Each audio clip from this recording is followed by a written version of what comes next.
트로트 가수 영탁과 막걸리 제조업체 간 상표권 분쟁이 최근 뜨거운 감자였는데요.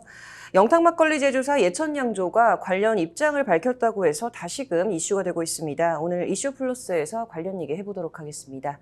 네, 박 기자, 일단 예천양조 측이 영탁 측의 법적 대응에 대한 입장을 밝혔다고요? 네, 그렇습니다. 가수 영탁과 상표권 분쟁을 벌이고 있는 영탁 막걸리 제조사 예천양조가 영탁 측의 주장에 맞대응을 했습니다. 예천양조는 오늘 공식 입장문을 통해서 영탁 측이 150억 원의 계약금을 요구했다는 근거 자료가 있으며 고소장이 접수되는 대로 누가 거짓을 말하는지 수사기관에 제출해 진실을 밝히겠다고 표명했습니다.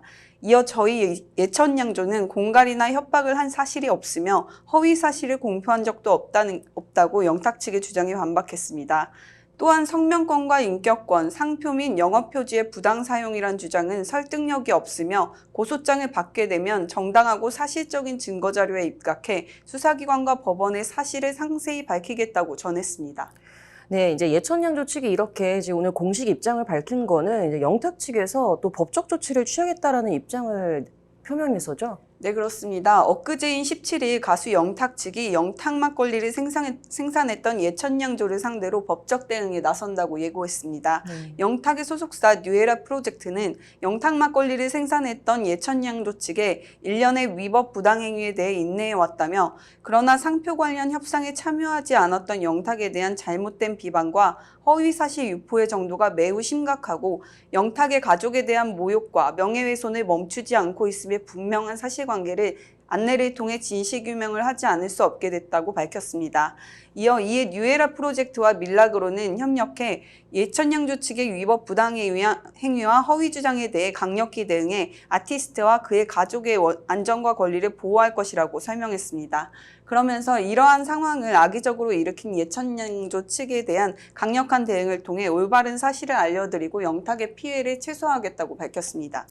네, 이제 양측의 이 갈등이 이렇게까지 좀 치닫게 된 그 시작점이 언제부터죠?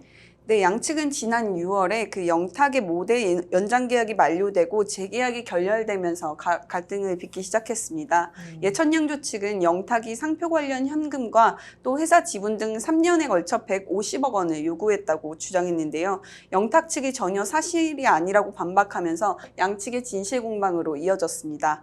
예천양조는 상표 등록 없이도 영탁 상표를 사용할 수 있고 영탁 브랜드는 가수 영탁의 이름에서 따온 것도 아니라면서 주장했고 영탁 측은 상표법 위반이라고 강조했습니다. 네. 지금 그래서 영탁 측이 예천양조를 상대로 어떤 죄목을 적용을 해서 법적 다툼을 벌이겠다는 겁니까? 네, 영탁은 현재 법무법인 세종을 통해서 형사고소를 추진 중인 것으로 알려졌는데요. 예천양조 측이 유포한 허위 내용을 바로잡고 또 그 예천양조 측의 부당한 상표에 관한 권리갈취 계략에 대해서 낱낱이 공개할 것이라는 게 영탁 측 주장입니다. 일단 크게 세 가지 혐의로 나눠서 고소할 방침을 전했는데요. 먼저 예천양조의 공갈 협박 행위에 대한 점을 지적했습니다. 예천양조 측은 상표에 관한 권리 획득을 위해서 공갈 협박했던 내용에 허위 내용까지 더하는 지경에 이르렀다는 게 영탁 측의 주장입니다. 이러한 허위사실 공표와 자의적 주장에 더해 영탁의 가족 모욕 등으로 인한 명예훼손도 있다고 주장했습니다. 마지막으로 가장 쟁점이 된 성명권, 인격권, 상표 및 영업표지를 부당하게 사용하고 있어 상표 부당 사용 금지를 구하는 소송을 추진 중에 있다고도 밝혔습니다.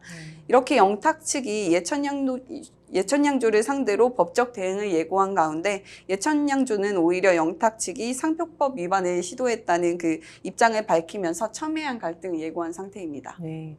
뭐 어쨌든 어느 쪽이 진실을 말하는 건지 향후 이제 수사기관의 판단을 좀 기다려 봐야겠네요. 오늘 잘 들었습니다.